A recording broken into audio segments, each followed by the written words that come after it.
Naade taron sa Cebu Ocean Park kay naatay kliyente nga mopataod og smart lock. Mag-parking sa ta diri sa ilang basement. Gisugat dayon ta ni sir para ubanan ta sa dapit. Maglagbok sa ta o sa mo sulod. Pag abot na mo sa area, puwerte mangit-ngita. Kanang number 3 nagsiga sa elevator na siya. Gitangtang na namo ang guba nga smart lock para ma-replacean. Na-shock salbi diri sa pultahan kay ang giingon kahoy nga solidor pero pag abot na mo metal. Naingon sad ang kliyente nga ang pultahan bag-o og wala pa smart lock nga nakabutang. Pero ang siste na din naka-install, naguba o kailangan replacean. Mao na din ang bag-o nga ipuli, Yale, ang model YDMA-50. Naa ni upat ka card nga dala. Smart lock ni pero pwede gyapon ni gamitan og yawi. Tulo na iyang mode, yawi, combination og iyang card. Dire giset up na sa tong amigo ang code. Shout out din sa tong amigo nga si Kim Quezon. Ang pag-program sa card unya na lang pud inigtaod. Tangtangon sa taning existing nga nakataod tapos dire na lang pud takotob kay kung nakasubay mo sa istorya ang customer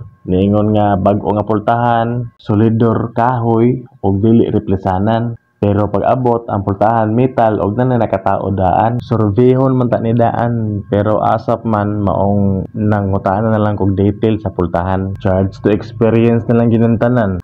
Ato na lang gining reschedulean makahimo gitag part 2 ani.